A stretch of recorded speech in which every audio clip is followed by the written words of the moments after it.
Left side. हाँ ये फिर जंप। सही किया ना मैं? ठीक है, अभी इधर आ जाओ। Ready, up. शाबाश। हाँ, रेडी, अप। गर्दन गर्दन दाहिने बाएं एक बार मुड़ के देखना है। Ready, up. शाबाश। Ready, up. ये शाबाश। Ready, up. हाँ, 1 अप। हाँ, खड़े हो जाओ। अप।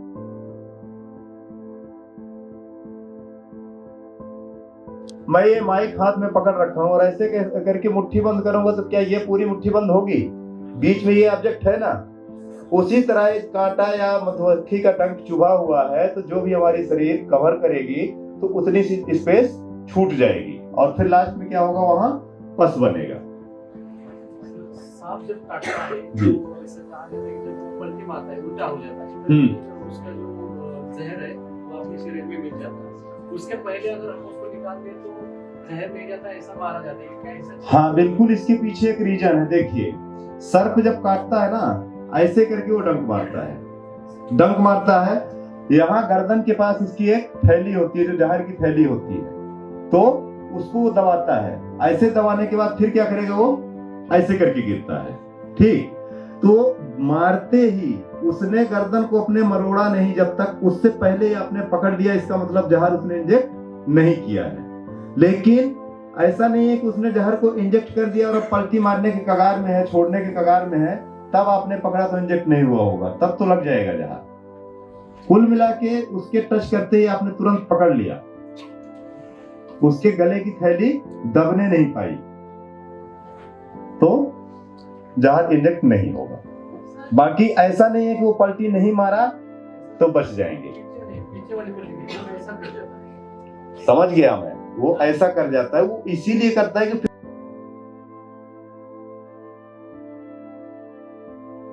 बीच एक धारियां थी जैसा बताया था इन्होंने, और मुझे लग रहा है वो 12 फीट तक का खुद होगा। 5 फीट का सांप लिया था, 10 से 12 फीट का होगा, नहीं तो 10 फीट ही होगा, थोड़ा इतना बड़ा नहीं था, 10 फीट का होगा। काफी मोटा था और उसको देख के ही उसको उनके अंदर क्या आ गया, डर बैठ गया। लेकिन आसाम का एक लड़का, सिंगल बॉडी इसकी तरह, ठीक है, डेयर क्या होती है, शरीर से नहीं आती, क्या था अपने आप को, वो पतला आदमी लेकिन उसके अंदर डेयर देखो कितना, मतलब निडर आदमी था। उसने क्या किया, उसी ने हिम्मत की, रोम के अंदर, और एक मेरी तरह था, उसकी भी याद आ रही है मुझे, मेरे से भी लंबा, कम से कम इतना लंबा कोई है होगा नहीं यहाँ पर। तो उसकी जो है ना, वो हाइपर वेंटिलेट हो रहा था, भाग रहा था, उसी रूम में रहता था वो भाग रहा, दौड़ के आ रहा, सर ये हो गया, कभी इधर भाग रहा है, कहीं किसी को बता रहा है, किसी को बता रहा है, मतलब वो एक जगह पर अपने आप को स्थिर नहीं रख पा रहा है। और वो हिम्मती उसके साथ जाने के लिए कोई तैयार नहीं, वो बहुत एक्टिव होता है। कारण हम गए उस सांप के पास, मैं भी गया, उनको तो छोड़ नहीं सकता, मजबूरी जाना पड़ेगा साथ में, ना चाहूँ तो भी जाना पड़ेगा, हमारी नौकरी ऐसी है, ठीक है। तो गया उनके साथ देखने के लिए, तो वो क्या है, उसने एक जगह ढूंढ ली, वो ओपन में नहीं रहेगा, कहीं ना कहीं कोना ढूंढ लेगा, कोना ढूंढ लिया। अभी उसकी इतनी पूंछ बाकी थी निकलना, और इस निकलने के कारण वो क्या था, स्लो था, कोई एक्ट नहीं कर रहा था, क्योंकि वो दूसरे सांप को निकल रहा था और आराम से कुंडली मार के बैठा हुआ था। तो अब उसका हमको क्या देखना था, उसका सर कहाँ है। एक लंबा सा एंगल लिया जिसको पिकेट बोलते हैं लोहे का, उसको लेके उस बंदे ने करेक्ट उसका सर देखा और सर पे एक पिकेट मार के दबा दिया उसका सर। और वो इतना मतलब पावरफुल कि कितनी पिकेट उसको मारे, उसका मतलब बॉडी तो उसकी हरकत कर ही रही थी, जल्दी वो खत्म नहीं हो रहा था उसने। बाद में उसकी पूंछ पकड़ के खींची, हम बाहर लाए और जो उसके मुंह से सांप था थोड़ा सा निकला हुआ, उसकी पूंछ खींची और पूरा बाहर निकला जिसको निकला हुआ था, सांप निकला उसके मुंह से। तब तक मिजोरम के लोग आए, जो सिविलियन को पता चला कि यहाँ पे एक स्नेक किंग कोबरा को पकड़ा है, यहाँ पर मारा है, तो वो लोग पता नहीं क्या उसमें से निकालते हैं, मुझे नहीं पता, वो तुरंत उसको मारने के लिए आ गए। अब उसके अंदर क्या है, थैली निकालते हैं, उसका जहर निकालते हैं, उसको खाते हैं, वो सब खाते हैं, मिजोरम में सब खाते हैं, ऐसी कोई चीज नहीं जो नहीं खाते। लेकिन क्या है, उनको हार्ट अटैक नहीं आएगा कभी, उनके बाल सफेद नहीं होते जल्दी नॉर्थ ईस्ट में। रीजन क्या है, उबाल के खाते हैं, तेल मसाला कुछ नहीं है, उनका क्या है कि मिजोरम के आदमी को देखोगे उनके चेहरे की अलग लाइट रहेगी।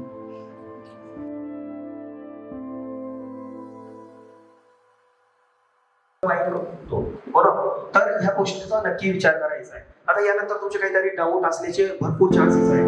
आहेत ना काही?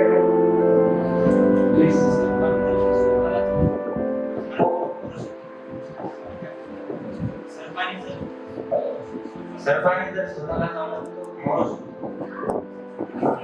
साफ स्वतःला त्याचं बॉडी सेन्सर स्टेज आहे बरोबर, त्याला त्याचा काय त्रास होणार आहे होईल का? थोडा त्रास होणार आहे. लक्ष द्या. Next question.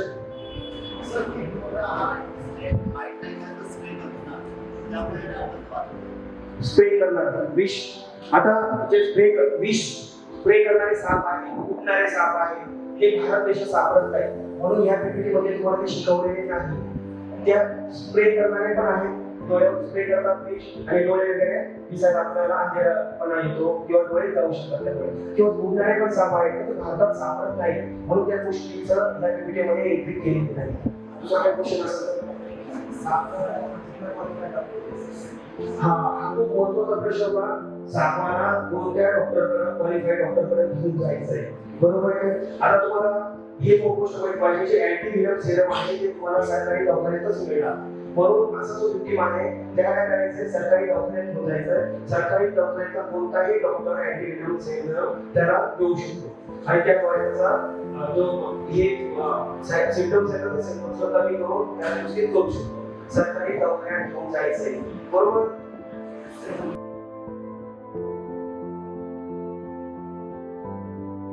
लाइटनिंग तो कुछ क्वेश्चंस थे मेरे, पूछ सकता हूँ?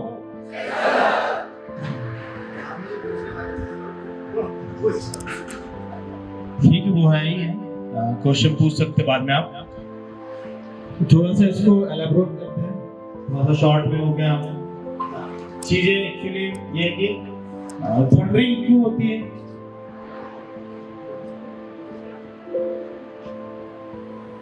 जी बताइए. क्लाउड्स टकराते हैं जब एक दूसरे से, तो लाइटनिंग होती है, बारिश होती है. बिल्कुल बिल्कुल सही बात है. थंडरिंग क्या है? दो क्लाउड है आपस में टकराए, आवाज आए. थंडरिंग क्या है? मेन आवाज है, गर्जना है. बहुत बड़े ऑब्जेक्ट्स हैं जो साथ में अगर टकराएंगे तो आवाज देंगे. अगर वो टकरा रहे हैं तो कुछ एनर्जी फॉर्म होगी, है ना, तो वो लाइटनिंग है. दो ऑब्जेक्ट टकराए, एनर्जी फॉर्म हुई, एनर्जी डिस्पर्स हुई नीचे.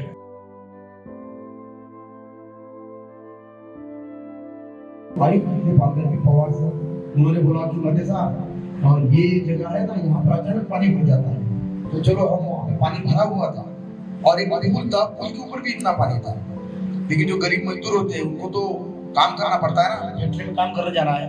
तो बिहार के थे ज्यादा से ज्यादा लोग, यूपी बिहार वाले, वो सारे उस तरफ गए थे इतने पानी में, और शाम को 5 बजे का टाइम था और वो ऊपर से वापस आ रहे थे.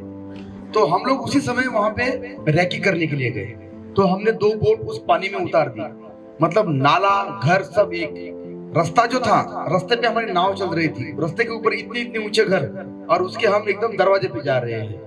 कईयों के घर के अंदर पानी घुसा हुआ, लोग ऊपर जाके रह रहे. हम उनको बोल रहे, अरे चलो बाहर चलो, यहाँ बाढ़ आएगा, घर गिर जाएगा. बोला नहीं, ये हमेशा होता है, हम ऊपर के घर में रखेंगे, सुबह अगर हाई टाइड खत्म होगा तो ये पानी नीचे चला जाएगा. तो हाई टाइड स्टार्ट हुआ था, इसका मतलब पानी बढ़ना था. तो इतना पानी था, तो जो पुल था जो लंबा था, लगभग 600 मीटर लंबा पुल था वहां पे नाले के ऊपर. मतलब नाला तो था ही, लेकिन एक नाला नहीं था, 2-3 नाले वहां ज्वाइंट हो रहे थे, और वो 2-3 नाले से एक पुल था उसके ऊपर, और बाद में आगे वो एक बड़ा नाला बन के जा रहा था. तो बड़े नाले में उस तरफ एक बोट थी हमारी और इस तरफ एक बोट थी हमारी. तो जब जैसे ही हम वहां पहुंचे 19 तारीख को, तो वहां से 27-28 मजदूर आ रहे वहां पर, तो वो सारे पुल के बीच में आ गया. इतने में क्या हुआ, उधर डैम से पानी छोड़ दिया. वो कौन सी नदी है वहां पे, पता है क्या नाम?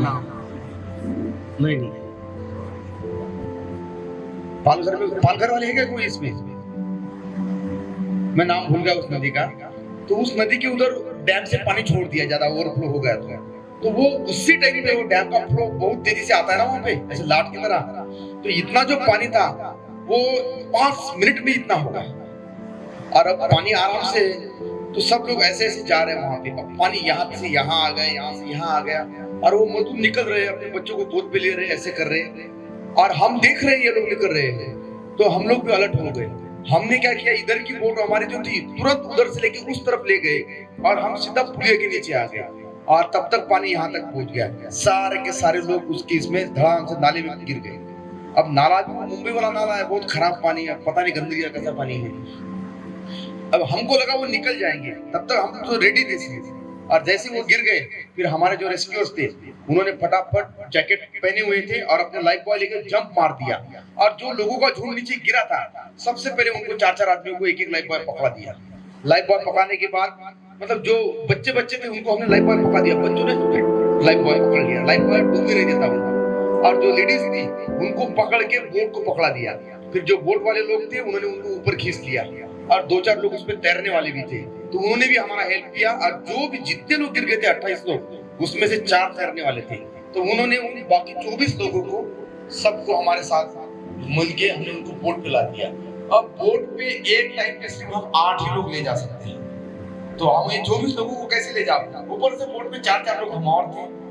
तो उस समय हमने ऐसे किया कि वो जो एक रोप बांध दिया, उस रोप को उसने लाइफ बॉय से बांध दिया, और जो बड़े बड़े लोग थे, तैराक लोग और लेडीज, इनको बोला इसको पकड़ो, बच्चों को और बूढ़े लोगों को अपने बोट पे ले लिया, और बोट फिर आगे दोनों बोट किनारे पे आ गए, किनारे पर खींच के और पूरे लोगों को हमने निकाल लिया। अब उनकी लाइफ बचती थी, इसलिए हम वहाँ पे थे। अगर हम वहाँ पे नहीं होते तो वो सब डूब जाने थे और वो बह जाने थे, और करंट इतना होता है पानी में, तो मतलब ये सब कवर करते करते 4 किलोमीटर का एरिया कवर किया हमने उनको कलेक्ट करते थे। 4 किलोमीटर दूर से उनको खींच के लाए, पानी से किनारे पे लेके उनको बाहर निकाला। और लोग ऐसे हैं, उनको इतनी जल्दी है कि जैसे किनारे के बाहर आए, अपने ध्यान दिए, अपने बच्चों को उठाए और गायब हो गए वहां से। अरे बोलो नाम तो लिखने दो, चले गए घर जाना है, फिर ड्यूटी पे जाना है, उसको ड्यूटी पे जाना है, मतलब लोग डबल काम कर रहे हैं। ये है मुंबई की लाइफ। जान के आई थी, बच्चे मरने वाले थे, खुद भी मरने वाले थे, लेकिन उनको कोई टेंशन नहीं है, जिंदगी का मरना उनका चलता रहता है। बोले पहले पेट का सवाल है, उसको वहां से काम करके आना है, वहां से तरीके जाने के लिए लेट हो रहा है। देखो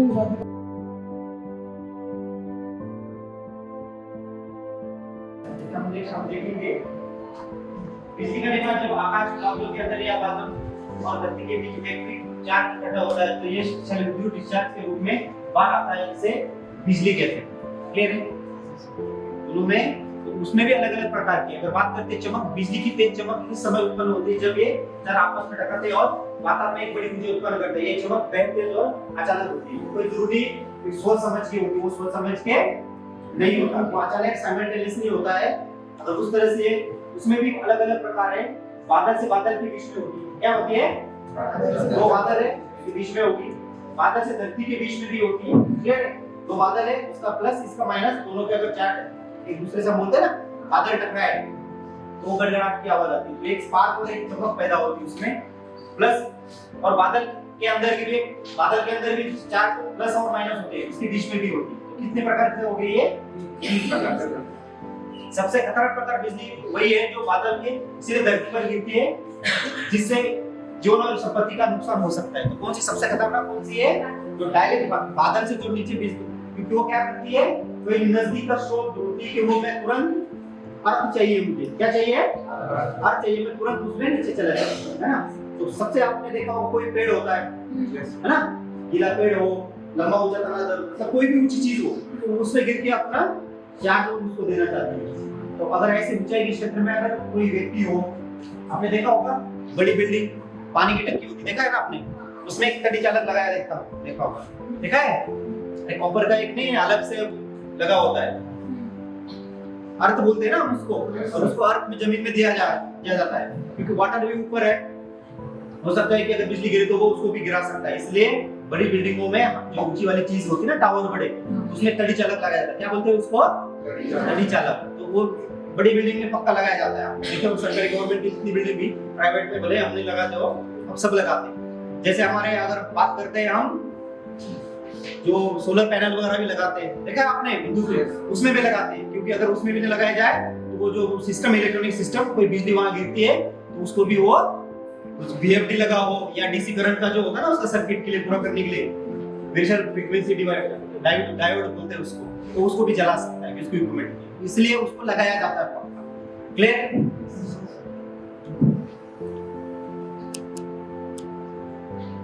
बात करते हैं दो बादलों के बीच अगर बात कर रहे हैं हम तो दो बादल, इसका प्लस चार्ज और इसका माइनस, दो बादल दोनों को अगर इकट्ठा हो रहा है उस टाइम पे क्या हो सकता है, बिजली मतलब बादल क्या है, बारिश भी हो सकती है और उसके साथ गड़गड़ाहट की आवाज भी आएगी आपको और बिजली भी गिरेगी। उससे ज्यादा इतना मतलब हो सकता है वो गिरेगी नहीं, पर सबसे खतरनाक कौन सी है, जो अकेली बादल से डायरेक्ट जमीन पे आती है, उससे ज्यादा होने वाला नुकसान क्या है, किसी के वो ज्यादा होता है। नेक्स्ट है इंटर क्लाउड लाइटनिंग। तो एक ही बादल के बीच में प्लस और माइनस चार्ज के बीच में जब एक स्पार्क होता है तो उसकी उससे भी क्या होती है, थंडरिंग या लाइटनिंग पैदा होती है। क्लियर है?